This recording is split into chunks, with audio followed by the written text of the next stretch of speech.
एक गांव बिल्कुल जंगल के पास था। वहां के लोग लकड़ी काट कर अपना पेट भरते थे। वो लकड़ी काट कर लाते और शहर में बेच आते थे। जंगल में बहुत सारे जंगली जीव रहते थे। वहां के लोग जब लकड़ी काटने के लिए जाते तो बहुत बार वो जंगली जानवरों का शिकार बन जाते। इन सब से बचने के लिए उन्होंने पेड़ पर चढ़ना सीखा। वो हर रोज पेड़ पर चढ़ने की कोशिश ट्राई करते। कभी चढ़ने में कभी सफल हो जाते तो कभी गिर जाते। उस गांव में एक बाबा रहते थे जो इस काम में माहिर थे। सभी उनके पास गए और वो सिखाने के लिए मान गए। अब बाबा उनको हर रोज पेड़ पर चढ़ना सिखाते। एक दिन ऐसा आया जब सभी युवा पेड़ ट्री पर चढ़ना सीख गए। आखिर में उनके अभ्यास प्रैक्टिस का आखिरी दिन आ गया। बाबा ने बोला, चलो आज मैं तुम सबकी परीक्षा लेता हूँ। सभी परीक्षा देने के लिए मान गए। अब पहला युवक आया और पेड़ पर जल्दी जल्दी से चढ़ा। वो आधा नीचे आ गया।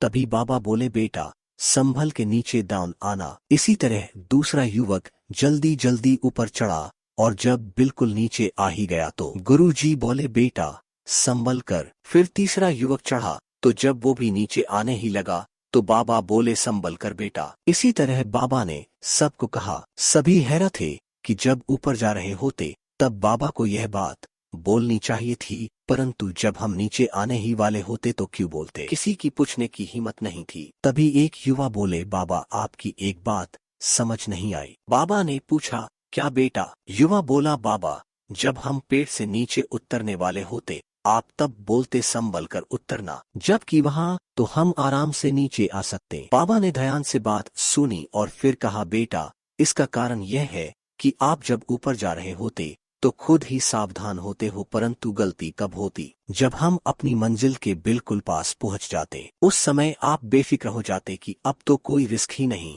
जबकि रिस्क उसी समय होता। सभी बाबा की बात से सहमत थे। दोस्तों, इस कहानी से हमें यही सीखने को मिलता है कि गलती तब ही होती है जब हम अपनी मंजिल के बिल्कुल पास होते हैं। इसीलिए हमें मंजिल के सामने सतर्क रहना चाहिए।